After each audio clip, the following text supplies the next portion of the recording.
Welcome back, everyone, to the Sunday Spotlight. And tonight, we're stuck in Texas, and if that wasn't enough of a problem, the dead are walking and the living aren't very friendly either. Dead State is a 2014 turn-based zombie strategy RPG from Double Bear Productions, and there's quite a pedigree to this title. Double Bear is an indie studio helmed by Brian Mitsoda, who I'm sure some of you will recognize from his work on Vampire the Masquerade Bloodlines. There are also contributing credits from Iron Tower Studios, best known for the Age of Decadence and Colony Ship, so there's some street cred here. These devs are not amateurs. That said, this launched in a pretty rough state, and it's had a lot of work done to it over time. You might notice the reanimated subtitle here. It's still pretty rough around the edges, mostly in terms of its UI and presentation. This is running on the Torque 3D engine, which has a reputation. It's rather infamous for being janky and looking, let's be kind and say unimpressive. But what it does do, quite well, is let the devs shoot for a degree of mechanical complexity. In this case, we have an interesting mix of turn-based combat, horde dynamics, a sort of stealth system, and base management. It lists games like both Fallout and Suikoden as influences, which is a pretty interesting combination, and that reflects in how the game plays.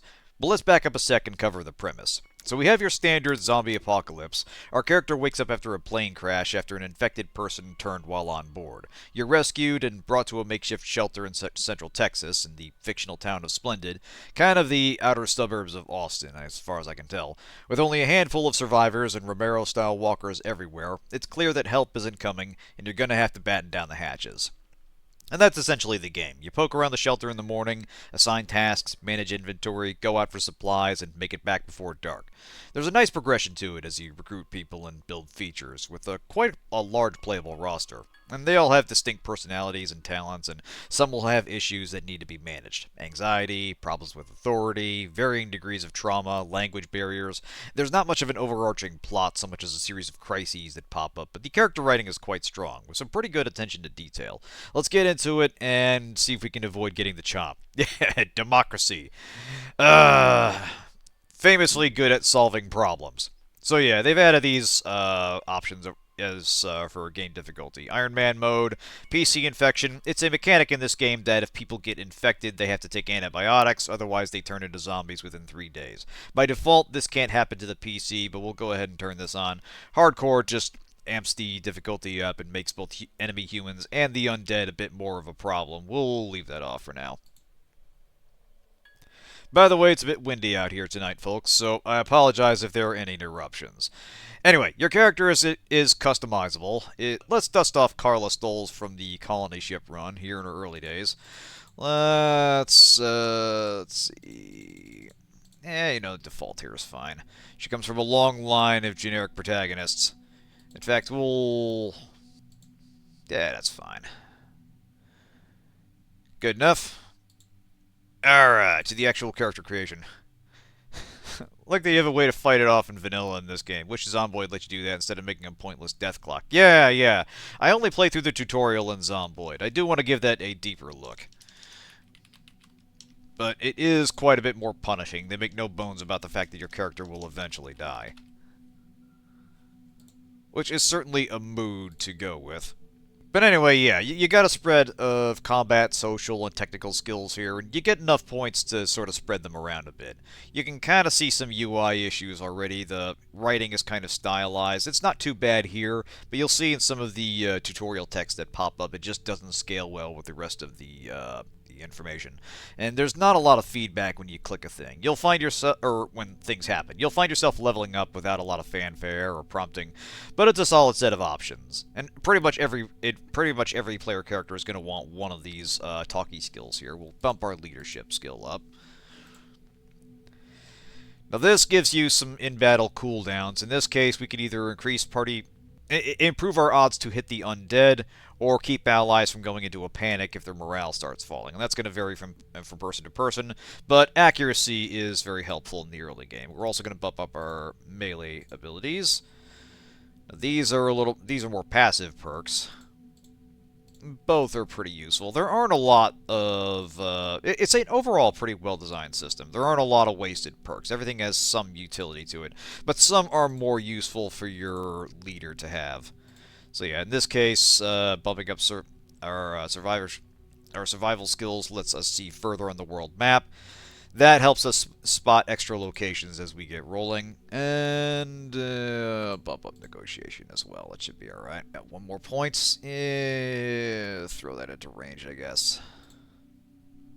In the early game, melee is especially going to be important for a variety of reasons, not least of which that... Oh, right, we have stat points. These are less specifically useful. I usually tend to balance them out, but... Actually, we'll probably want more in agility. That's action points. And I think that'll be okay. Yeah, that's fine.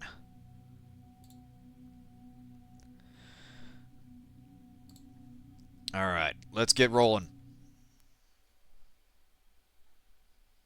Let us beware of saying that death is the opposite of life. The living being is only a species of the dead, and a very rare species.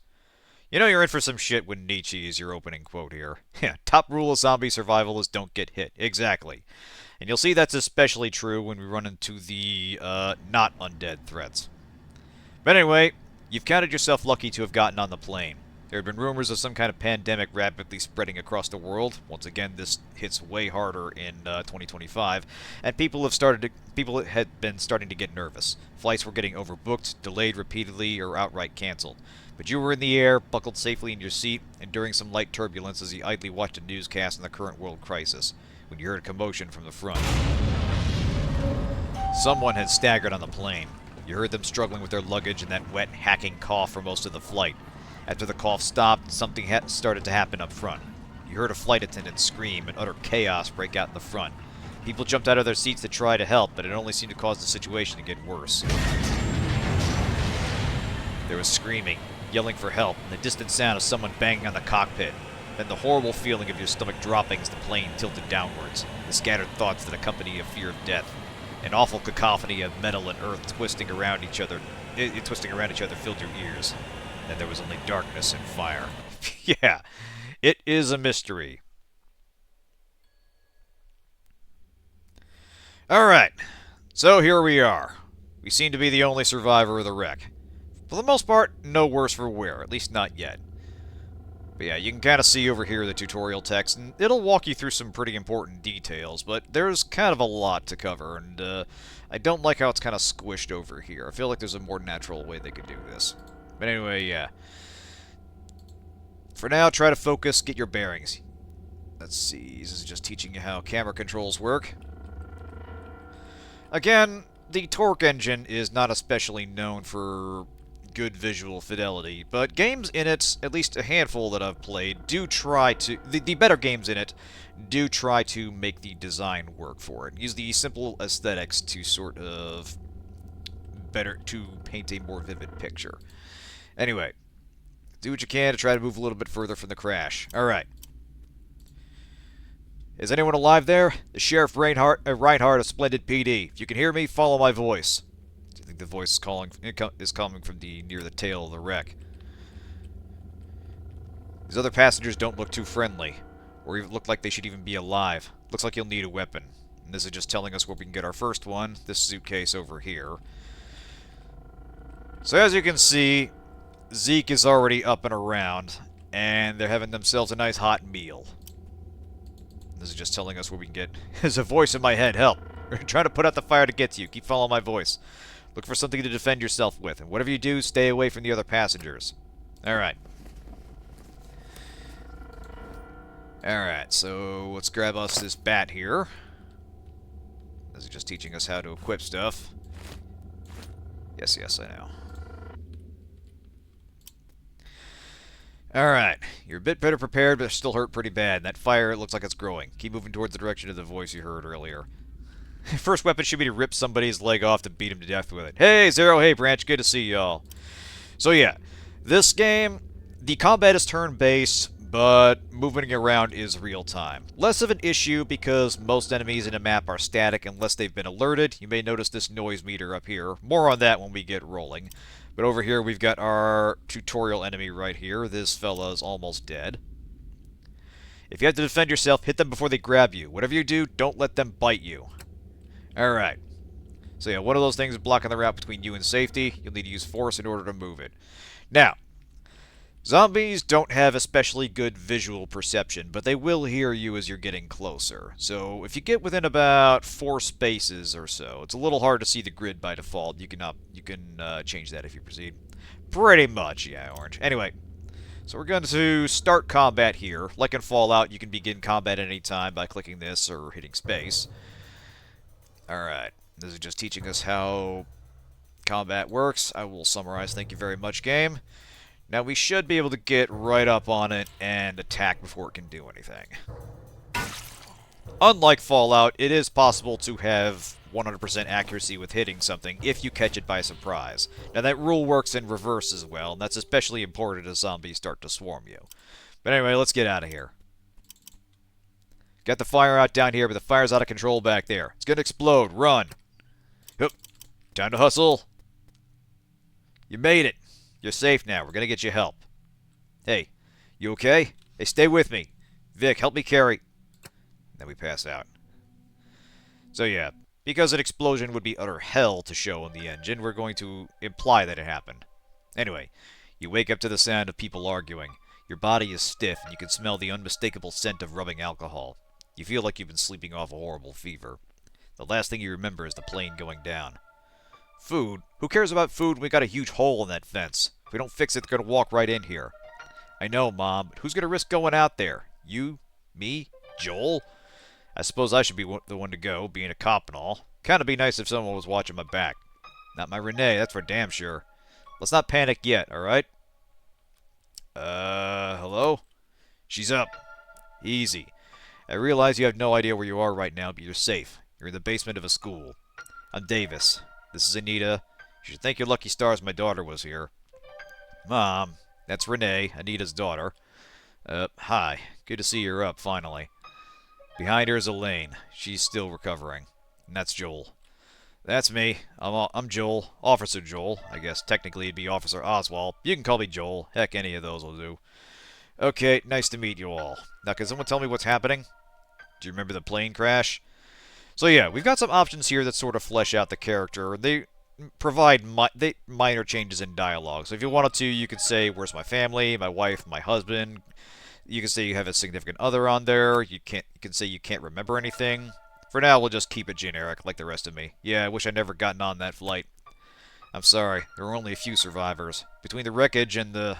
well, it's amazing that we were able to find anyone alive out there.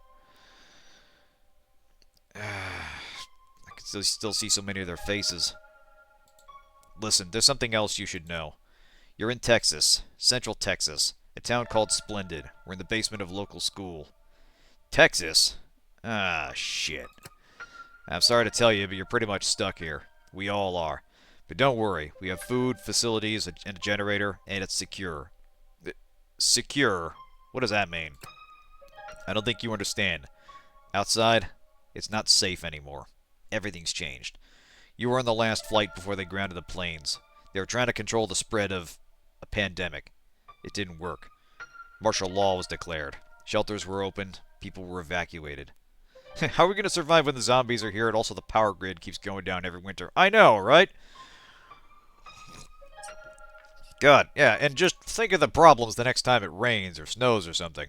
Anyway, let's see. Those that stayed behind, like me and the whole Splendid police department, all 3 of us, we were just trying to get the last people out of the area when your plane went down. Most of them were already... You see, the real danger out there right now is there are things out there. They tried to contain the spread of the pandemic, but people kept licking toilet seats on TikTok. Yeah, I know. It's weird seeing stories about diseases and pandemics and such in hindsight, knowing how dumbass humans were doing dumbass humans things were during a real live pandemic in reality. Anyway, look, this is a lot to take in. Why don't you come talk to me when you're ready? Take your time. Alright. So we kind of don't have much choice here. We can briefly talk to everybody else. But we really can't proceed until we talk to Davis. We can, however, go through this bag here. And this is just kind of an assortment of starter gear. More on this later. But we might as well grab everything we can. Anyway, Davis, what's the sitch? What I'm about to tell you, it's going to be difficult to believe. In fact, it's hard to accept even when you've seen it with your own eyes. I'll say. I'm not... I'll go with this. I don't know if anything could shock me anymore. Let me explain. The illness that was going around, it doesn't just kill people or make people lose their mind. It might not even be a virus. It's the end of the world. Mom, we don't know that. Please, just tell me. The dead are coming back to life. Not all of them, but people that are bit or killed by them. They seek out and attack the living. From what we know, it's not just here, it's everywhere. All over the world. Come on, this is some kind of reality TV stunt, or... This is some kind of apocalypse cult. Is that it?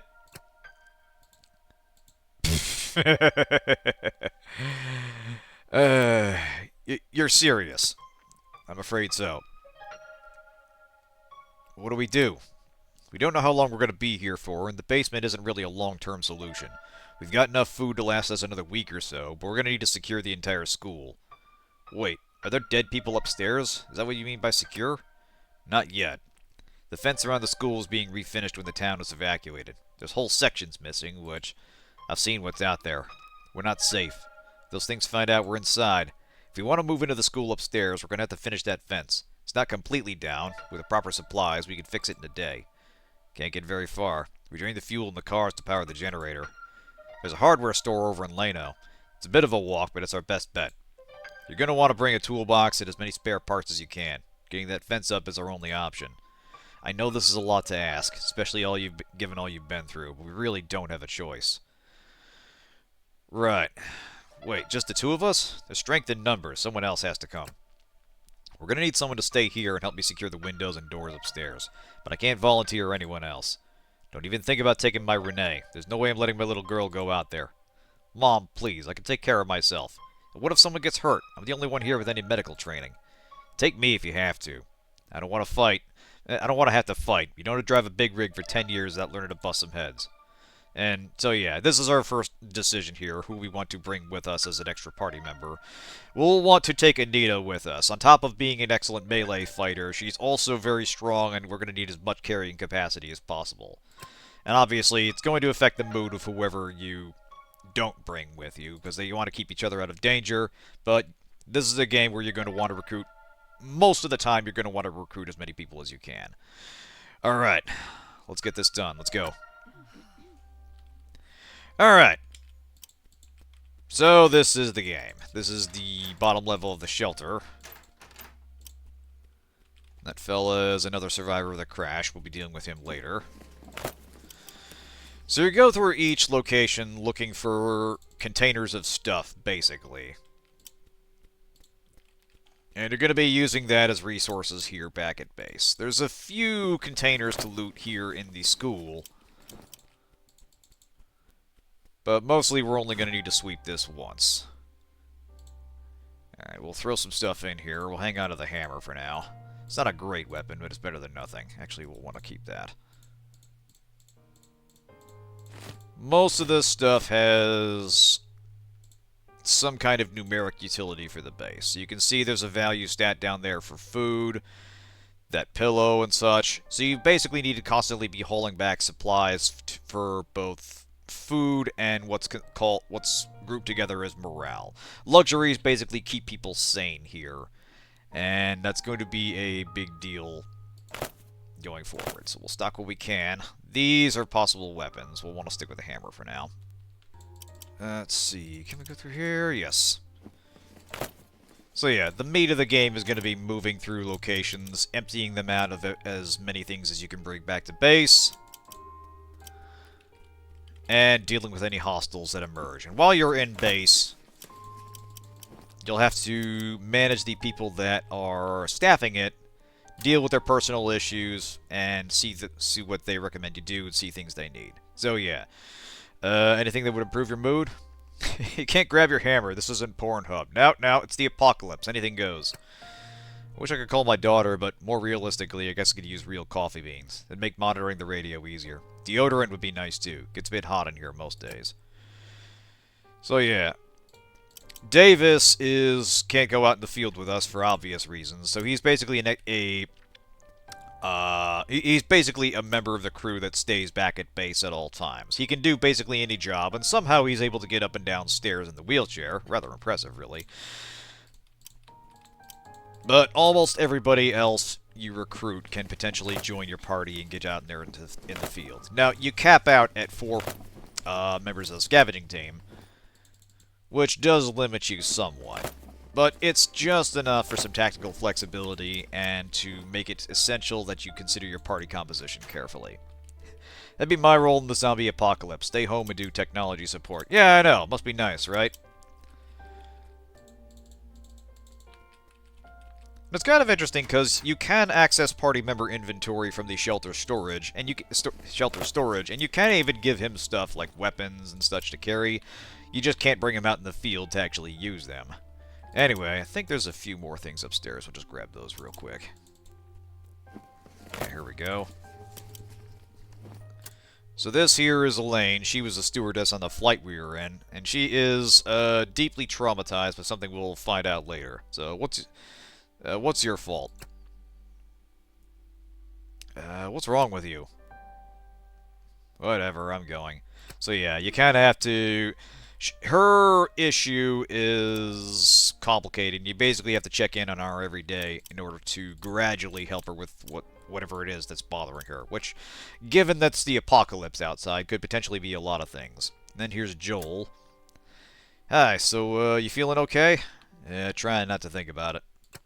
Oh, I get you. Way to go, Joel. Sorry I brought it up. Not a problem. I had a few questions.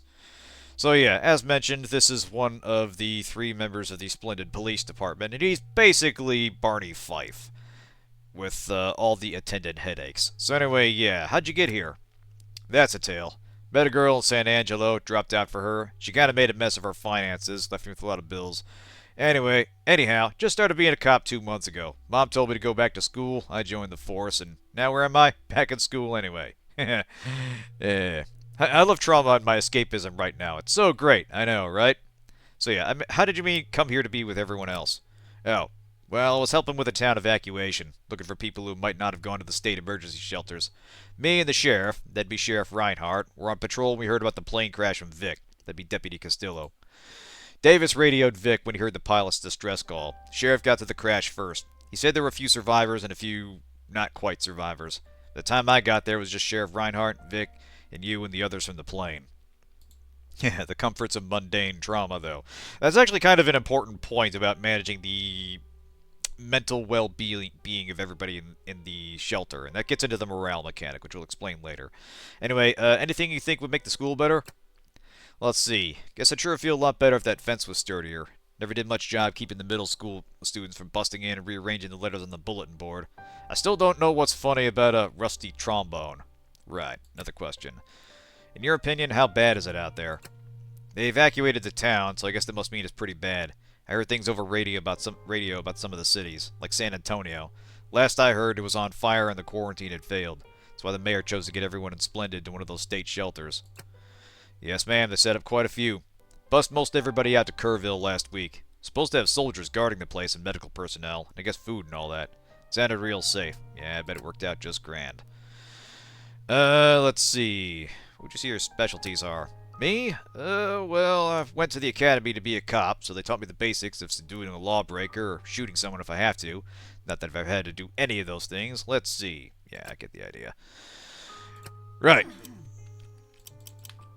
So, not a great situation. There's only a handful of us, only a few that can fight, and only 1 or 2 that have any practical experiences. Now, we don't get to build our party just yet. We were basically forced to take Joel and either Anita or Renee with us. So let's save up and head out. We gotta get some supplies to get this fence rolling. Oh, quick save real quick.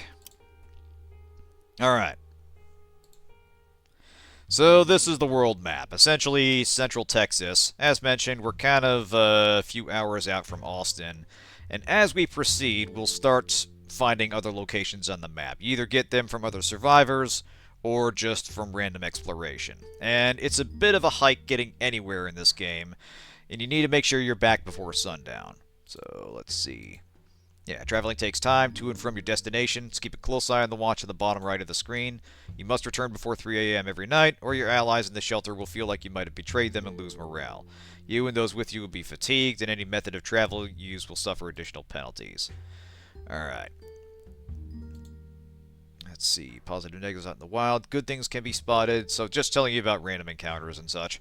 It's not exactly Fallout-like, but there are definitely influences in the way you navigate the world map and the things that can happen along the way.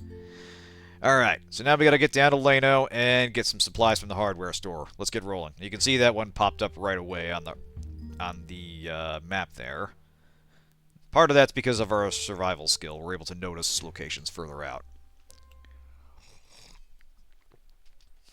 Alright. Let's make sure everybody's ready here. Alright, Joel has a nightstick and some ammunition. I don't know why this man... Oh, he does have a shotgun. Alright. We'll want to stick him with the revolver for now, although this is strictly an emergency weapon, and we will see why shortly. Anita, what do you have? Alright, she's got a baseball bat, a very good weapon. Probably that you were told about the place already. Yeah, exactly. So yeah, as I've said, one major feature, and why I consider this a stealth game, is the noise meter up here. Anything you do, almost anything you do in a map, fighting, breaking down a door, setting off an alarm, and especially firing a gun, makes noise, and will inevitably gets attention.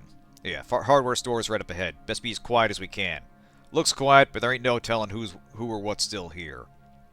More specific about the what? Nobody thought here to arm themselves with the Zombie Slayer 9000? I know, right? Nobody's got any imagination or ambition out here. So yeah, dead folks don't see too well, but if they hear you, they got a nasty habit of creeping right up on you. I only seen them once, and that was more than enough, I tell you what. Alright, let's get the parts, get the hell out of here. Alright. So yeah, making noise gets attention. First, anything that's nearby. If it gets louder, anything on the map. And if you peak the meter, which is 200 decibels, you'll draw in zombies from off the map. So it's generally in your interest to be discreet. Though, noise can be used tactically. Yeah, a little too rough. Alright, so this uses it's just explaining the fog of war system, so you only see enemies that you have direct line of sight to. And that means zombies might be completely and perfectly hidden around a blind corner, so you need to be careful when you're proceeding, especially in tight quarters. Yeah.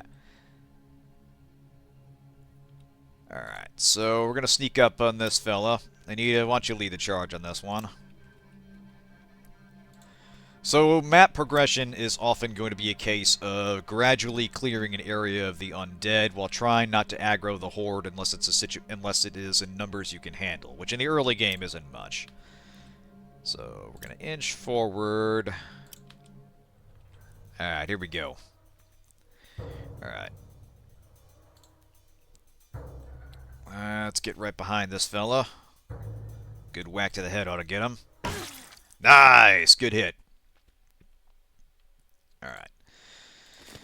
Now, the dead don't usually carry stuff on them. Sometimes they've got minor loot. In this case, this guy apparently was shot with an arrow. Excuse me. Which we can retrieve and use. But every now and then you'll find specific undead that are still carrying stuff, like that dead cop over there might have some ammunition on them, that kind of thing. This is a group, however, and that's going to be dangerous for the three of us to handle, so we need to be very careful about how we do this. Now, I mentioned that noise could be used tactically, and that's kind of what we're going to do here. So, let's see, one of these... Let's see, that's it, J. Alright, so we're going to separate out from the group here. We're basically going to bang on this locked door. This is just telling you the ways of getting a door open. If you pick it, it's silent. If you can bash it down, which is what the HP meter is there for, you will eventually get it open if you're strong enough, but obviously that noise is going to attract attention from the group here. So the idea is, if we hit this, then hustle over here out of sight, we can get away before the zombies swarm us, and then we can enter the diner from the front.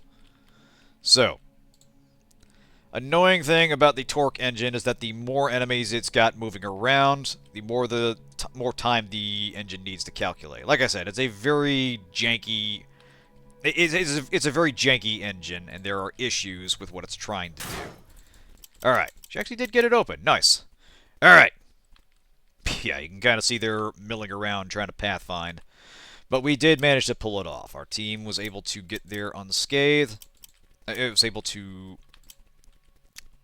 bust that open and get away unscathed. And look at this. This guy is now alone. Let's deal with him.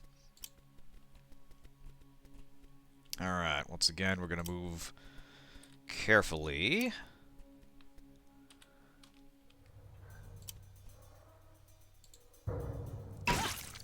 Alright, that was a good hit, but not quite lethal. Alright, let's get Joel up there to flank him. And Carla, how about you go in on the other side here? Alright. Generally speaking, the more you've got surrounding a target, the more you can the more easily you can overpower them in melee. Naturally, that's a tactic the undead will use against you as well. And even if you're very well armed and armored, if you're surrounded by undead, one of them will eventually grapple you. And if they start biting you, there's a good chance you're going to be infected. At minimum, you're going to start taking a lot of damage. Alright, so that takes care of that. Let's see what's in the diner.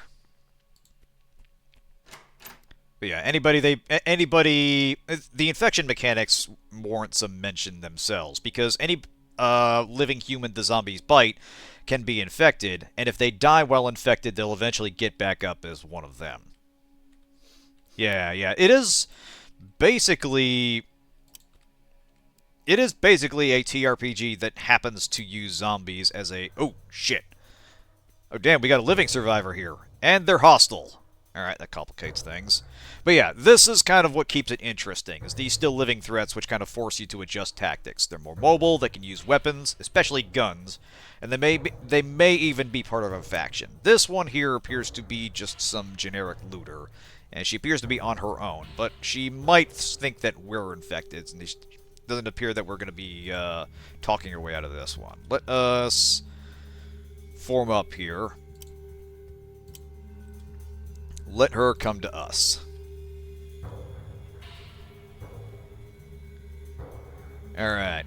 Now the AI is not bad about not overcommitting, at least with the human enemies. Often they will wait a turn until they have enough action points that they can get in close and make an attack on the same turn. So you want to be a bit careful about how you engage them, because they are markedly more intelligent than the undead. However, we have options at our disposal. So this was a feature in Age of Decadence, and it's the case here that each of your weapons has a variety of attacks. In this case, we're going to use a crippling strike, which should, at minimum, if it hits, disable Cindy and prevent her from attacking, or at least make it harder for her to hit. Unfortunately, Joel is, he's not exactly the most worthy among Splendid Finest, so he missed that attack here. We're going to get in instead and hit her from the other side with this here hammer. Yeah, I know. It is legally in his power to arrest, but, you know, law and order has kind of fallen by the wayside here. It's actually kind of, there's a sort of charm to the man that I do find appreciating. When you start combat, everybody has kind of character-appropriate barks, and one of his is Splendid PD! Oh, wait, I guess it doesn't matter anymore, or something like that. Living smarter than the undead? Unrealistic. 0 out of 10. Alright, good. Alright. That drove her off. Excellent. Now, we do want to loot the place. And honestly, it's not bad policy to finish the job. Not every looter you come across is going to be hostile. You kind of need to read the situation and see if it is... See if they warn you off first. In general, if they shoot or swing first, you can freely kill them.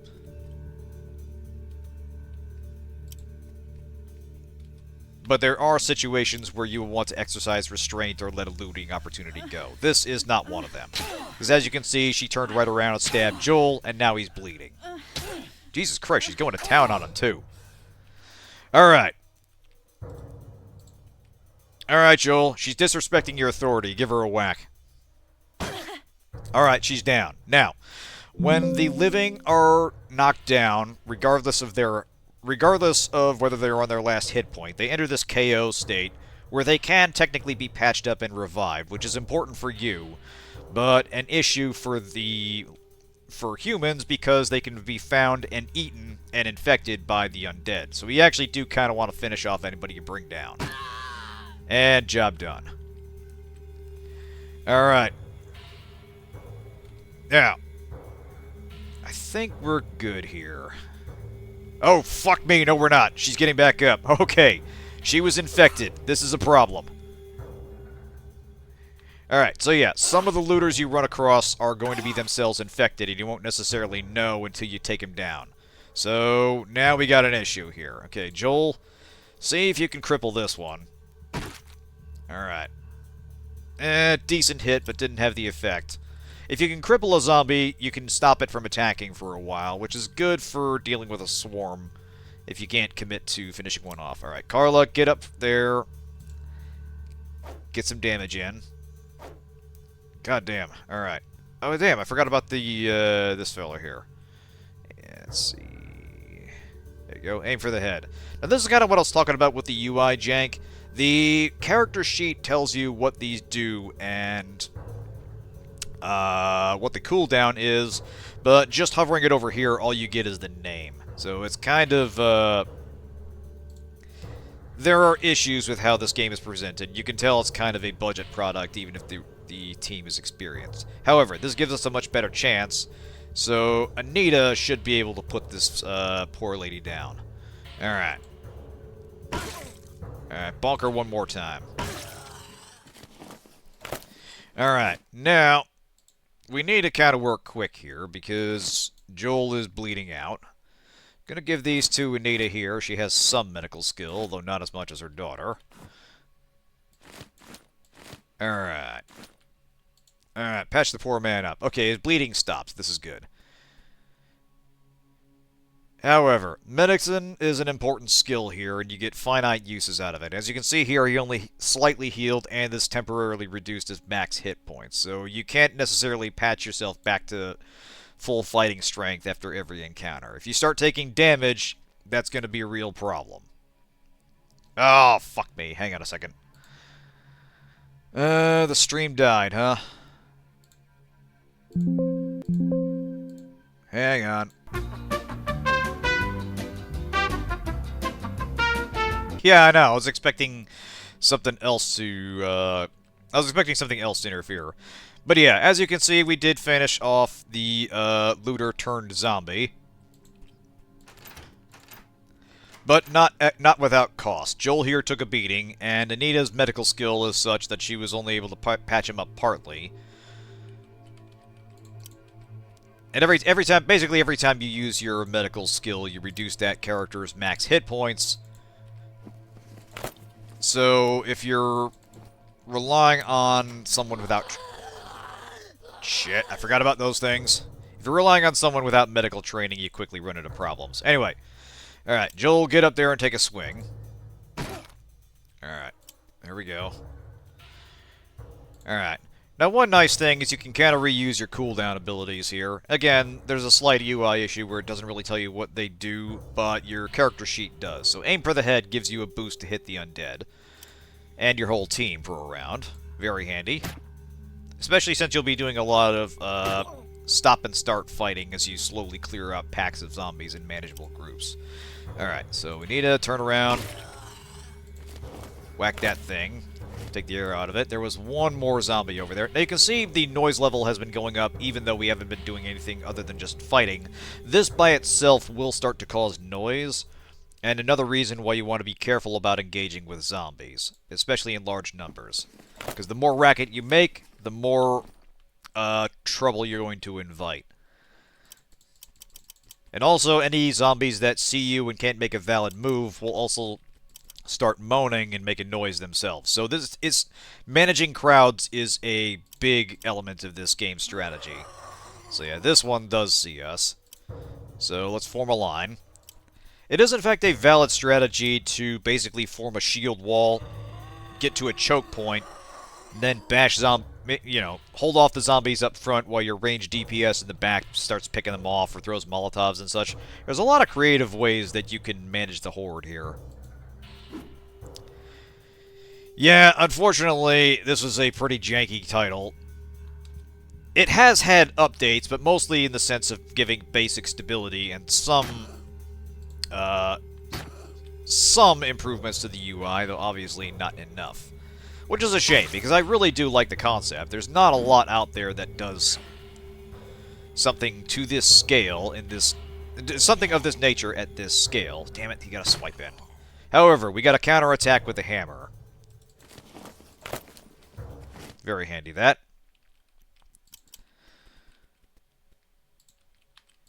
Yeah, I'm not actually sure what Double Bear's up to these days. I know they were working on something semi-recently, but I think the last update for it was like in 2022. Alright, so we'll grab the parts here. Not everything you find is going to have some use. This rotten fruit doesn't have any use as food. There are some food items out there that you grab if you're desperate and absolutely need, like, you know, dead rats or other less wholesome things, but it causes a morale hit back at the shelter. So you do want to be careful and not just mindlessly grab everything, although you're still trying to bring back as much as you can. Alright. Anita. Oh, wandered a little too close. Alright. Yeah, Joel will give her a whack. There we go. Now, with busted hands, she can't do much. That condition will eventually wear off. For the undead, it's not entirely unmanageable. Oh, just wait, Zero. There's some chaos in store for us very soon. But yeah, it's a good status condition to inflict, especially if you're dealing with these zombies one at a time. Now, let's see... Anita... Oh, no. I'm playing as Anita. Alright. Let's move some stuff over. Various medical items all go in the pack and basically just add extra charges to it. Mitsoda has a lot of... He has a lot of recognition for his work on Vampire Bloodlines, and that does reflect in the writing, which gets a little bit more beyond basic survival stuff as we get deeper into the game. But it's very much a case where the initial rough release of the game kind of limited its reception. And the reanimated version, while it was decent as a make-good, wasn't quite enough by itself to make this game a hit. Which is a shame. I do like a lot of what it's doing.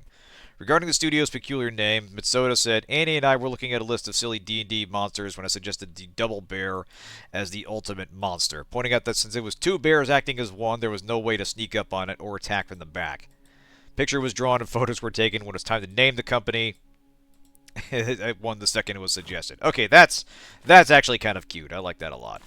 Alright, so we got a lockpick, and Anita can actually get this door open. She's got the mechanical skill for it. But for funsies, let's draw a crowd and see how it goes.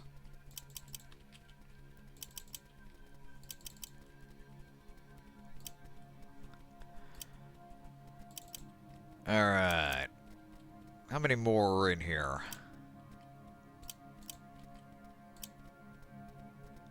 So this is kind of where the fog of war comes into play. You don't necessarily see something until you're around a corner. Actually, there might not be a lot of zombies left, so maybe this won't be too big a problem. We'll go ahead and fire a gun here and see what happens. We have no chance of hitting it. Yeah, there's only the two zombies left. Still, it can work as a good offensive lure if you are careful about how you handle this. Now, one nice feature... see here, Shop Smart, Shop Z Mart. Oh yeah, there's some fun little gags here. Like, these are...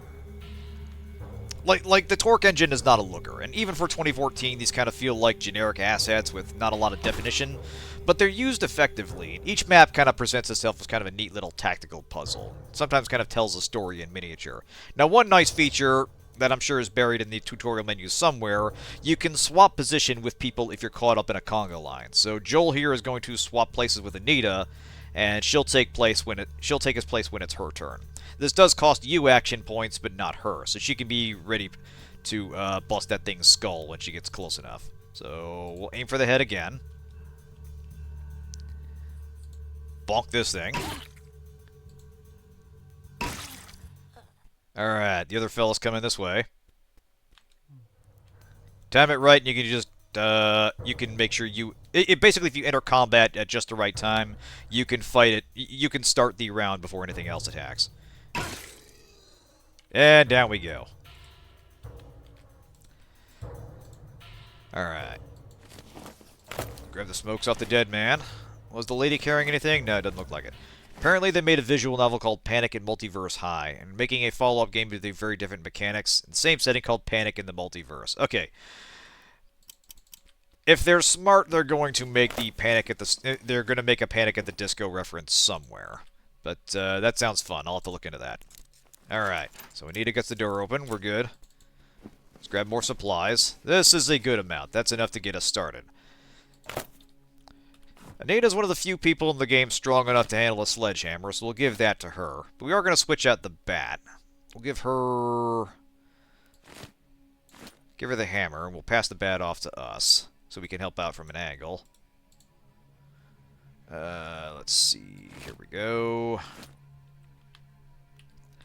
But yeah, there's a surprising variety of melee weapons, and all have their interesting little quirks to them that make them deceptively useful. Like, the screwdriver is a weapon that can potentially break. So you see down there, that's the break chance at 5%. But some of its special attacks intentionally break the weapon, making it an instant critical hit, and it practically a guaranteed kill against the zombie. So every one of these weapons can have certain uses in certain situations. There aren't a lot of... I mean, there are some weapons that are just not terribly useful at all, but there are sometimes situations where you're not going to just want to rely on the old standbys. We're developing. Seems something happened to them in their main website, and Dead State forums are down. That's a shame. Okay, I think this is probably going to top her off, but we'll have her grab most of this stuff. And Joel... go in and grab the rest. Alright, now we got enough parts to go back to base and start fixing up the fence. The map is clear, so off we go.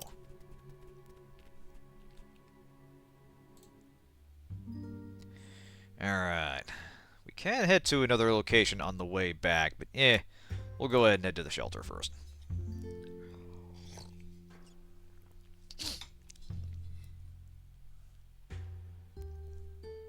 Alright. Alright, so we found 33.5 units of food. You basically need one per person per day. Fuel, you need 4 gallons total to fire up the generator. And I think we've only got enough reserve for a couple days, so we'll probably need to head out and start scavenging again. But we've got enough to start patching up the fence. Alright, looks like he brought everyone back. It's the first good news we've had in a while. Yeah, the bison. Again, there's a lot of great little gags in the game. And they add a lot of character, again, considering they're working with Torque 3D assets. There's quite a bit of custom assets they added to that as well. Anyway, we keep the supplies in the back room near the basement. You have parts for the fence, you should put them on the shelf and I'll organize everything for the repairs. We managed to secure the school interior. It'll hold for tonight. We'll all sleep more soundly with that fences up. Anyway, you must be tired. I set up a bed for you in one of the classrooms upstairs. Go get some rest. We'll talk more in the morning. Alright.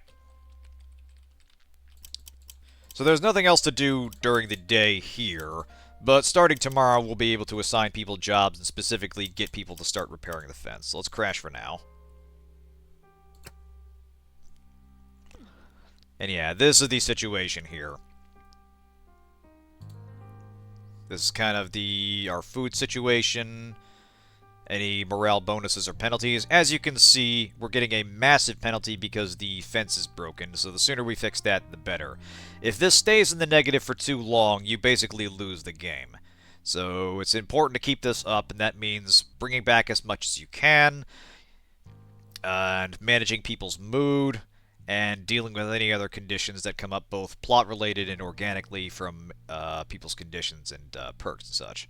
Now, antibiotics is an issue if you have people that are infected, which can happen, and also is a some characters you recruit are potentially infected, but you may want to bring them back because they come with more useful people, or because they themselves have useful skills.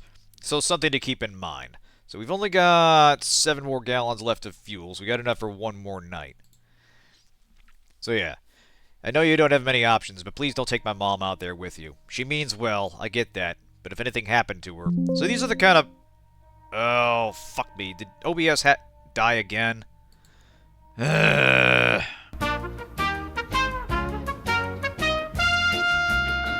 So yeah, these are the things that can potentially happen every morning, as you'll have people come to you with their personal issues. Some are scripted, some are random day-to-day things that might take them out of action for the day. So yeah, we are going to use leadership here to prevent a morale loss because Renee's upset that we took her mom out. Obviously, if we had taken her out instead, Anita would be having the same problem. Yeah, epic OBS moment. So yeah, if everyone stayed here, we'd run out of supplies. At least this way we have a fighting chance. Alright. So yeah, that reduces the morale penalty from having a bad mood there. So Davis is letting us know to start repairing the fence. And this is where the job board comes in. Alright, we're going to fix this place up and hold out here. We're going to need more parts, food, and probably weapons. I know it's dangerous, but somebody's going to have to go out and look for supplies. We're only able to work during daylight hours, so keep that in mind. That fence is our top priority.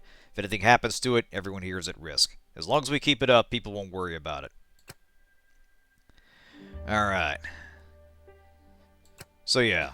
This is getting into the base management aspect of it, because there's various facilities you can build onto the property that allow for a variety of functions, like a workshop, an infirmary. The well back there provides extra food in the form of water. And, you know, I'm using food in the sense of things the game tracks. It doesn't break it down by that. But things like that will offer benefits in the long run, and it's a good idea to have someone on base that can build stuff. So we're going to have Davis start building the fence, or repairing the fence. Must construct additional pylons, pretty much. Alright, so we're going to use... We'll repair the fence to about half strength. It's 100... It caps out at 100, and can be upgraded along the way, but this will hold it for the night. The undead will attack periodically and basically just drain the HP, and if that breaks down, that's another way the game can possibly end. So Davis will start repairing. We'll have Joel and Anita still in our party, and we'll have Renee help out to reduce the time. So yeah, this way it'll get done in 9 hours, and it'll be done by the end of the day. And so that's kind of an example of the things you'll have to do throughout the game. It's essentially managing the various people you get into... And managing the people you bring back to the shelter, allocating resources, getting people in various jobs, and trying to keep the shelter going for as long as possible. There is an end game, but there's not really an overarching plot so much as a series of crises events and one final event that caps off kind of the finale of it. Let's jump ahead a little bit because I want to show some of the more sophisticated things this game is doing. So we're going to jump ahead to here. That some other survivors picked up, and show one of my favorite early maps in the game. A good example of their kind of sandbox approach to map design. So, we'll call it a day here. As you can see, we've been out running around. Carla's got a different hairstyle now. So, let's end the day. And we're starting to turn the morale around here. Now, one odd little thing about the morale meter here is it's treated as a... The morale total is treated like it's a resource pool, but basically you constantly need it to be going up. Even if your overall morale is positive, if you start having a lot of negative days back to back, you'll start seeing people have issue with it, and some characters may even run away. So essentially, line must always go up. But as you can see here, it's been going pretty well. We've got a working generator, our fence is up, we picked up some allies yesterday. We do have one infected ally, Melina Guzman, who came with her husband Oscar. So we're going to start needing to have a daily supply of antibiotics, which hold the infection at bay. But they're both useful in combat, and they're both useful around the shelter once they recover. So let us continue. Come quick, there's someone at the gate. And so this is another example of things that can happen from day to day. Sir, are you alright? The school. Am I back? He's covered in blood. If it's his, he might be in shock. All the blood in the school. My mouth is so dry. Why are you covered in blood? Is that your blood? He has the Zombie Killer 9000. Okay, it was just Twitch that time? Alright. It looks like it's still up for May. Back to it then. Anyway, I think he's delirious. I can't stop now.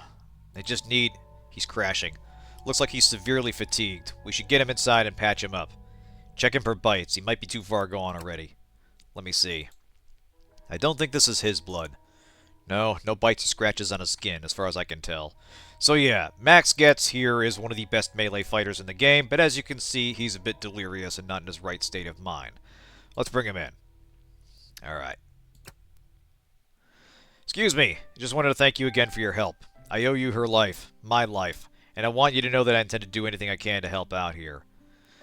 Alright, you'll do your best, I'm sure. I'll be counting on your help, Oscar.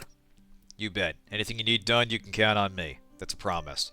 If there's anything I need to know how to do, it's work. Alright.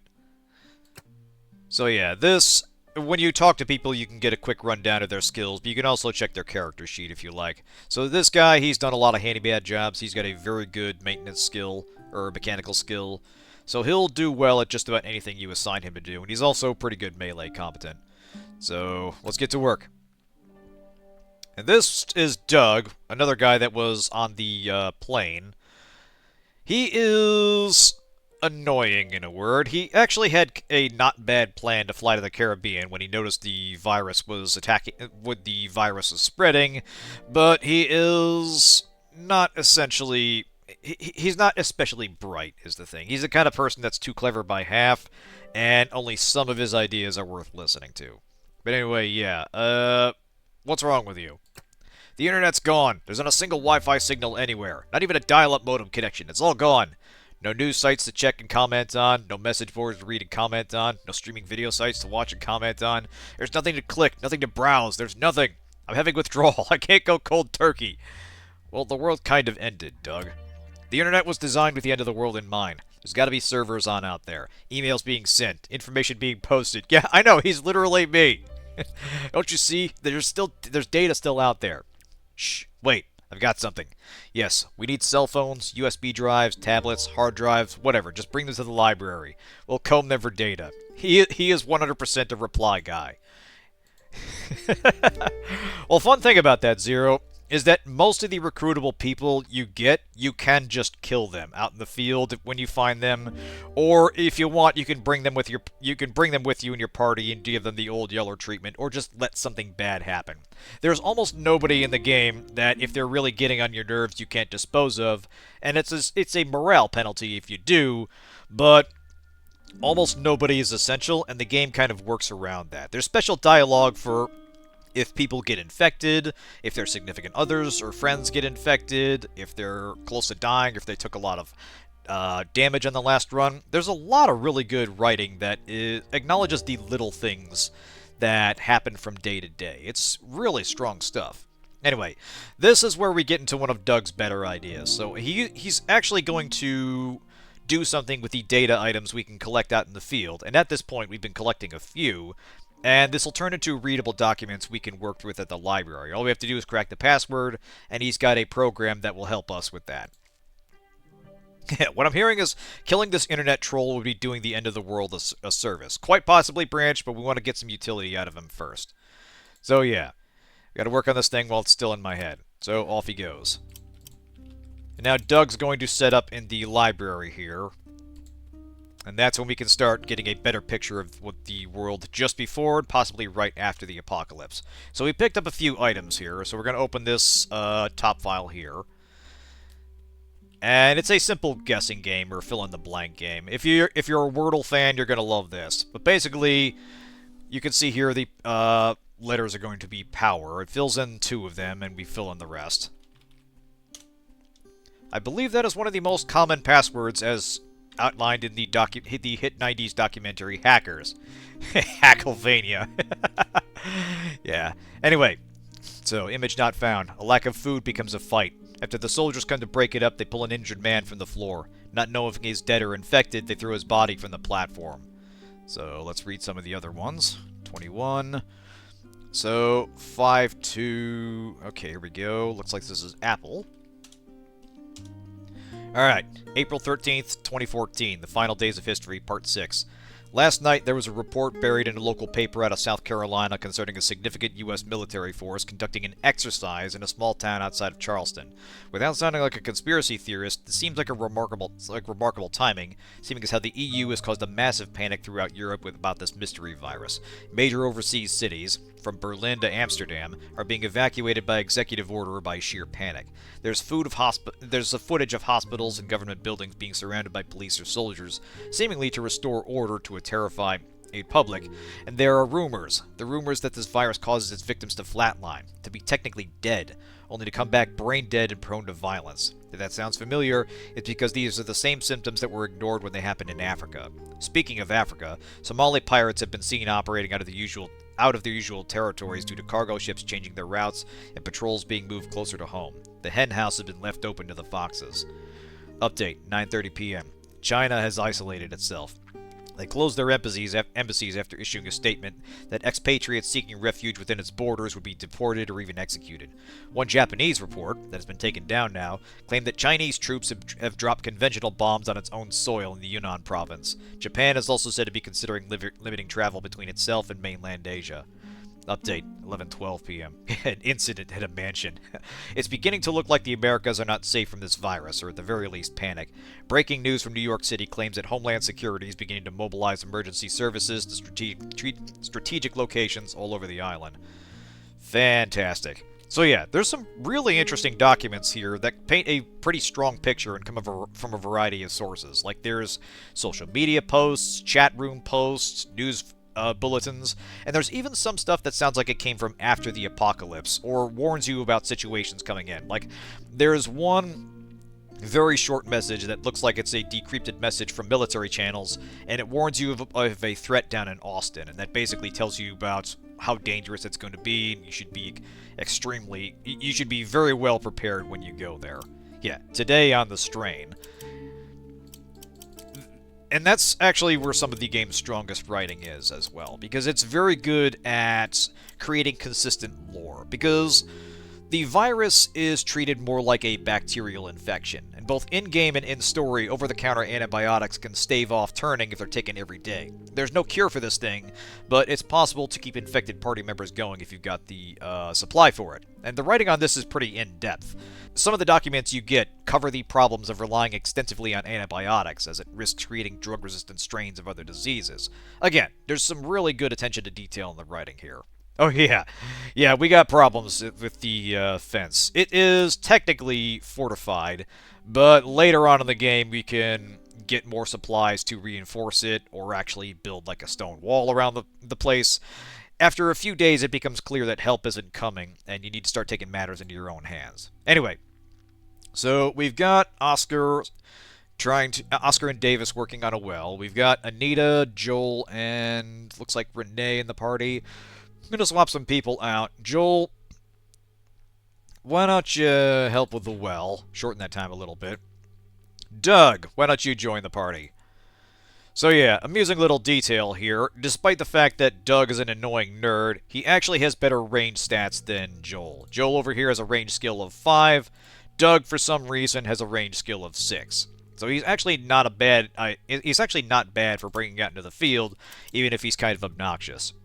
So you find a lot of these through the various maps, and again, there's a good variety of items that are sometimes situational, but very useful to have, or at least make use of. The stun guns, for instance, are essentially disposable items, but they'll instantly put a human or even a zombie down on the ground. This pepper spray is specifically helpful for humans. The tear gas is helpful when dealing with enemies that have ranged attacks. In fact, we're going to take this with us. What if we use the zombie virus to make super soldiers to combat the zombies? Oh, man. That is I want to say that is a theory somebody tries to put into practice, or at least talks about putting into practice in one of the forum posts, but I could be mistaken. Quick save. Now, if I remember right, the location I'm looking for is somewhere over here.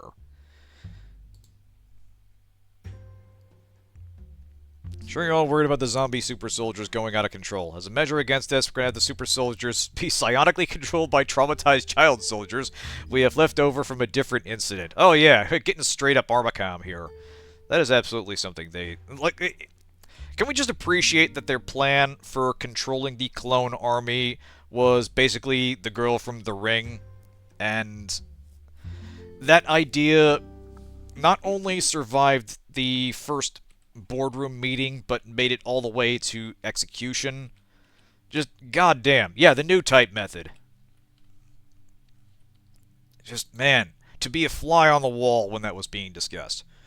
Alright, so this is getting to what I was talking about with the map design being used to tell a story. We're starting to encounter one of the more noteworthy human threats, which is this gang of bikers called the Coyotes. So we have us a biker gang in a standoff with armed looters that are hidden inside the store, and there's also some zombies on the map. If combat begins if any of these factions makes the first move, and the resulting shootout will draw attention. What tends to happen is that the gang wins the gunfight, but gets swarmed right afterward.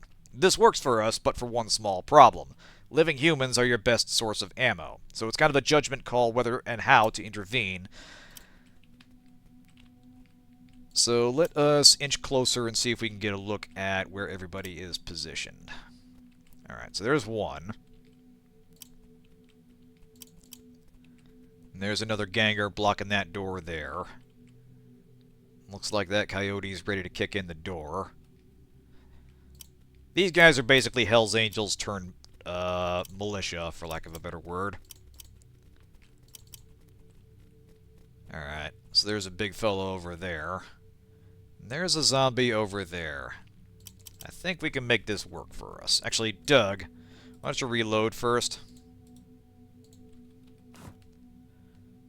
What? Oh, right. One thing to note is that you need to have ammo and a quick use, an item slot here before you can actually make use of it. A minor nuisance, but something to keep in mind. Renee, you're loaded up. You're still a little bit banged up from the last mission, but we should be okay. The idea here is basically to ensure that these groups cross paths in a way that maximizes their destruction to each other and minimizes your need to directly participate. So let us save. The main issue with human enemies is that they have much longer sight lines. So if we run over here, we will aggro this guy. So actually, let's see if we can start Wile E. Coyoteing our way to a solution here. Alright. Alright, Anita. We're gonna hide out over here for now. And actually, Carla, do we have... Yes. Alright, she has an ability called Go, which lets you instantly let another party member move ahead of their place in the turn order. So we use this on Anita, and she's gonna go next. Very handy. Another reason to invest in the leadership skill. So Anita is gonna run over here. Bring this fella to this thing.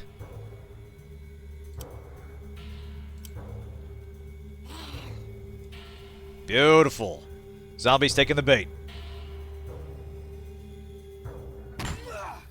Now, unfortunately, zombies are pretty easy to 1v1 with a combat build, and these dudes are pretty sturdy. So, we're going to need to keep doing this. Now, one nice thing is you don't really gain experience for killing, so much as just accomplishing objectives, which is bringing back resources and accomplishing specific objectives that you hear on the map, like when we were getting the toolbox, or if you're going to a place for supplies for someone in particular, that kind of thing. So you don't necessarily need to kill every standing enemy, but obviously it is beneficial if you're trying to loot the place. Alright. Alright, Doug, sit tight. Anita, move up here.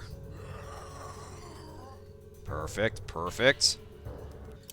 Go there and then run this way. The noise should be enough.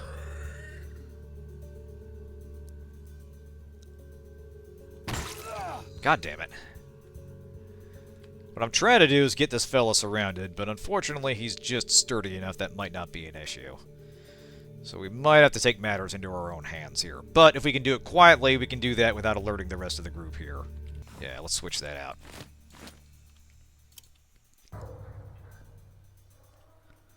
Alright.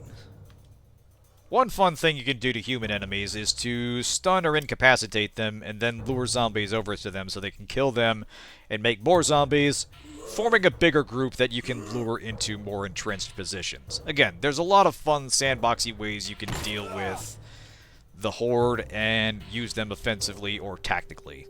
We should be able to give this guy a zap and put him down. There we go. Got him. Now, these kinds of weapons tend to work better on the living, but you can still zap a zombie and put him on the ground. Alright. Good. Give him a bonk. Anita, up here. Bring that hammer.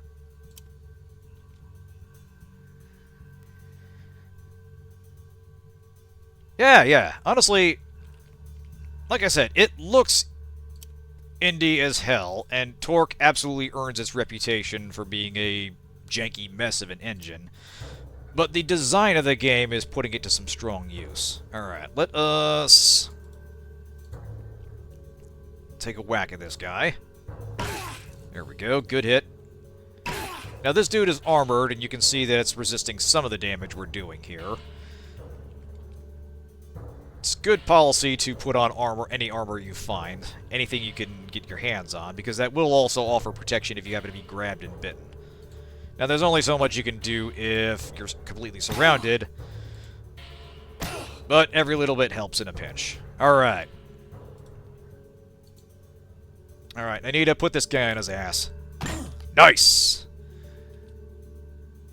Now, we're starting to make some racket here. You saw that the volume level turned yellow there. We haven't drawn anybody just yet.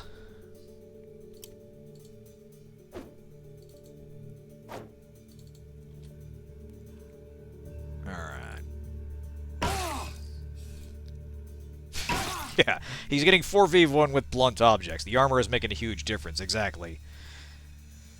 And that's kind of one thing I appreciate about this game, is that between the living and the undead... Hey, we actually poisoned him there. Nice. It results in a variety of situations where you need to constantly adjust your tactics. Hey, we got him. Alright, finish him off. No mercy. Like when you start running into enemies that have a reliable access to guns, like you know, rogue soldiers, law enforcement, militiamen, and such.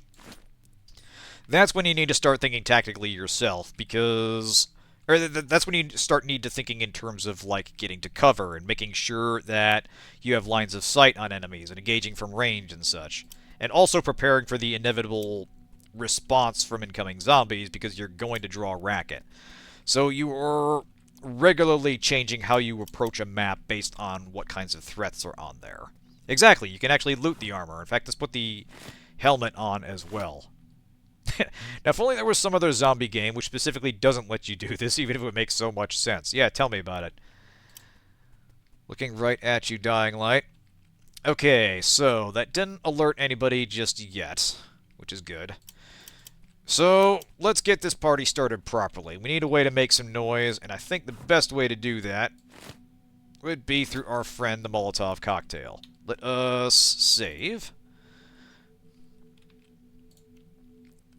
Toss it right about there. Might not be enough. Damn. Nope. Load quick save. That was just drawing them towards us. Better idea. Doug! Today's your day to be a hero, my dude. Need you to be a trooper and head on over here. Son of a bitch.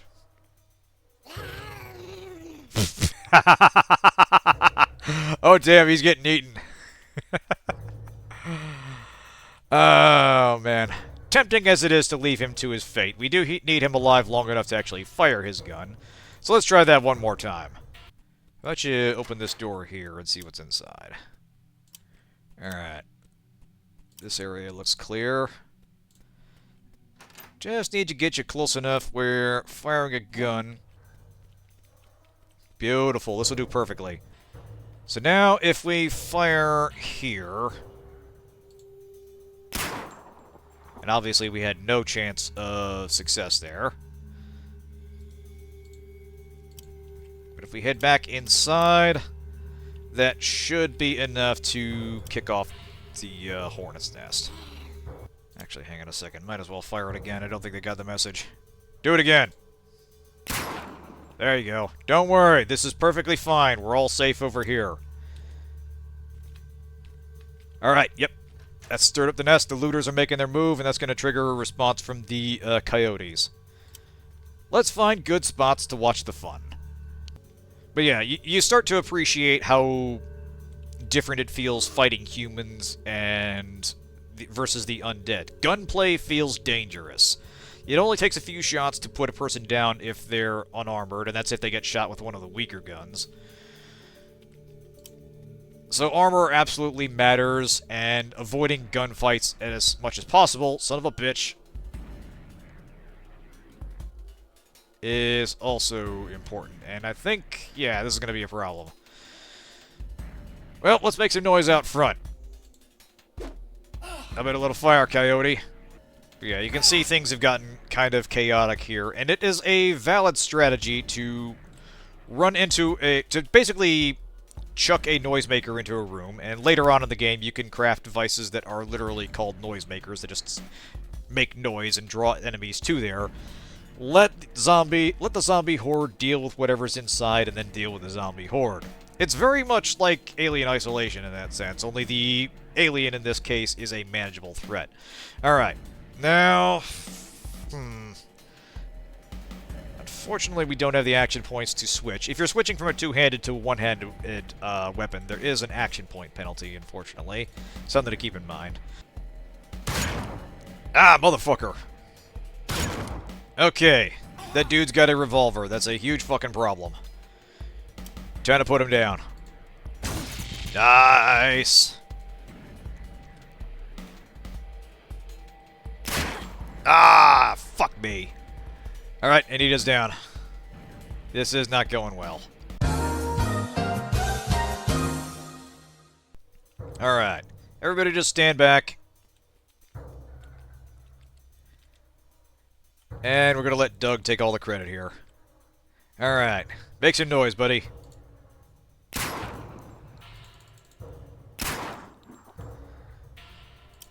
Alright, that'll be enough. Thank you, Doug. Your sacrifice will be honored in the coming splendid empire.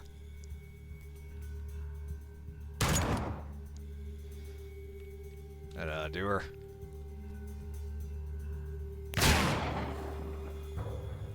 Alright, you got this, buddy. In fact, I'm gonna make you go again, just to draw some more attention. I'm gonna die. That's a sacrifice I'm willing to make. Pretty much. Hey! Actually got a shot in. Good man. Alright.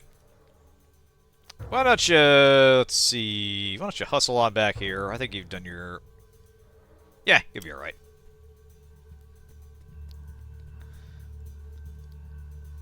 Alright, this should draw the looters in the store out here. Yep. Somebody's gonna poke their head out and start shooting. We'll just wait over here and jump whoever rounds the corner. We'll see if we can get some of the horde dynamics there. Alright, good. Looks like they're turning around to deal with the zombie threat.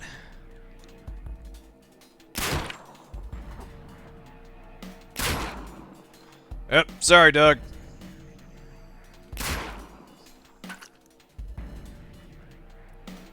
You'll form a nice, convenient camera while we watch the chaos unfold. Though actually we can probably... we'll see if we can get close enough to try and rescue him. Ah, good. Hey! Alright. We got a takedown here. He very much did. And trust me, he is not. Ah, that one actually helped his mate. Go figure. Alright.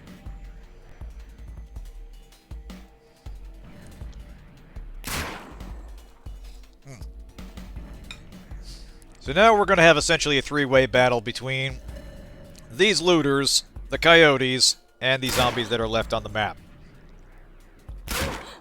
And while the looters are badly outnumbered, they do have guns, so they're going to do some damage before they go down. Well, one of them's getting close. Excellent. This is more like it. You did great, Doug.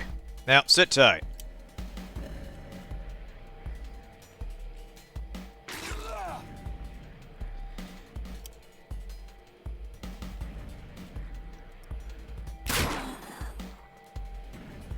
Yeah, we're getting some proper racket here. Again, if the meter peaks at like 200 decibels, you'll start drawing in zombies off the map. So it's entirely possible to draw the undead in situations where they don't normally spawn. Alright. So, Anita, why don't you stand ready over here?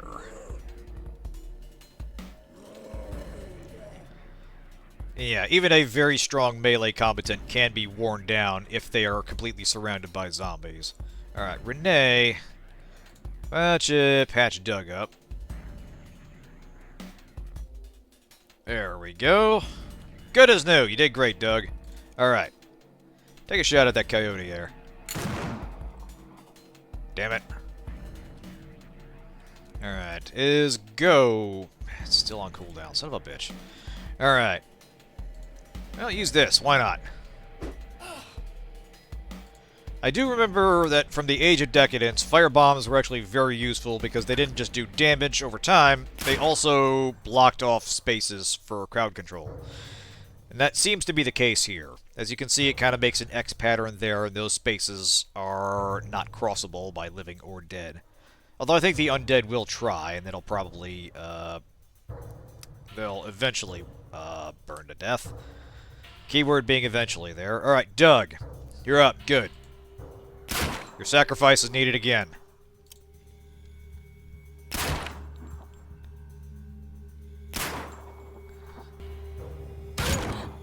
Damn it.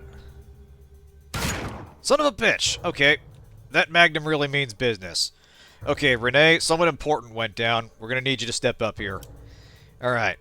Finish that coyote off. Ahem. I said... That's better.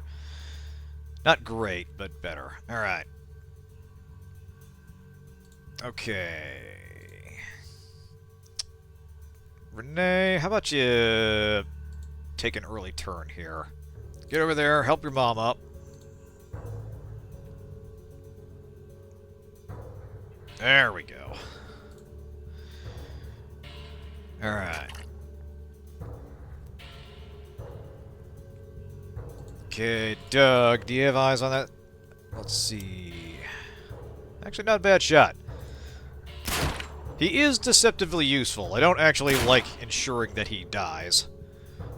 It's more just his personality that's a bit grating, but some of his ideas are legit useful. Alright. No, don't panic, Anita. We have the situation well in hand. Damn it! Alright, I think he ran out of magnum ammo. That's alright, this should put him down.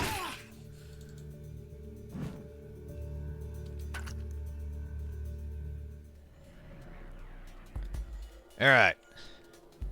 Doug, one more. There we go. Shit, okay. Coyote scouts are coming this way.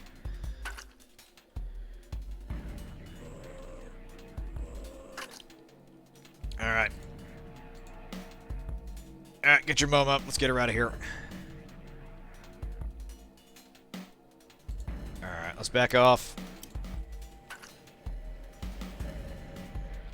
There are items that can quickly get a person that has been down back on their feet. I think they're adrenaline shots or something. Sadly, we do not have those. We'll have to rely on old-fashioned medicine and just getting the fuck out of Dodge. Alright.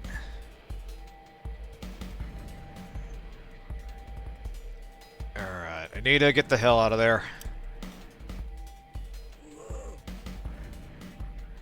We'll let Zeke make a meal out of this guy. Fresh meat is hard to come by in the field. Alright, Doug, we may need you to be a trooper on this just one more time. We're gonna have you be the lead fighter. Hey, here we go. I think we're about to get some assistance. So yeah, like I said, the racket we were making drew this zombie from off the map over here. A feature to be aware of, and in our case, quite handy. Alright, switch to the stun gun, wait for him to get close. He'll probably be distracted by this zombie. And that buys us time to get set up. Perfect, perfect. Alright. Party time. Doug, run up there. Shoot him in the face. Damn it. Less useful there. Alright. Anita, she might be able to take one hit from this guy. We'll see if Go's ready again, and we'll give him a good bonk if it's her turn. Damn it, here comes another zombie.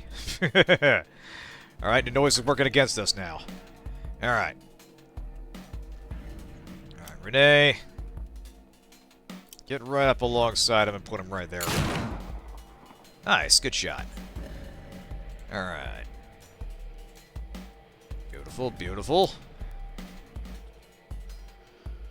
Alright. Now, if we had more action points, we could get to the side of this guy and we'd have a better chance of knocking him down. But we'll just have to go from the front and hope for the best. Beautiful! Alright. Doug, dome this guy. We got bigger problems coming in. Get it up close. Hey! He's down.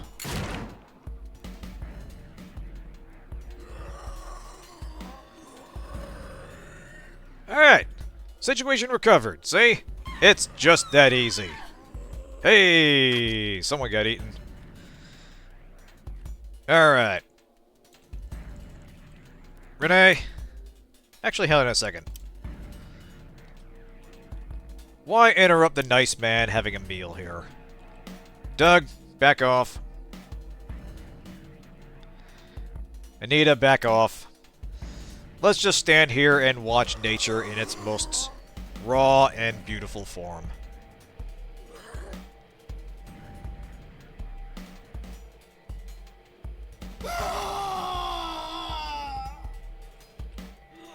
Isn't life grand? And the Coyote Scout gets back up as one of them. However, much easier to bring down in this case. A succulent American meal. I know, right? Again, you don't get a lot of fresh meat out here. Surprising for Texas, really.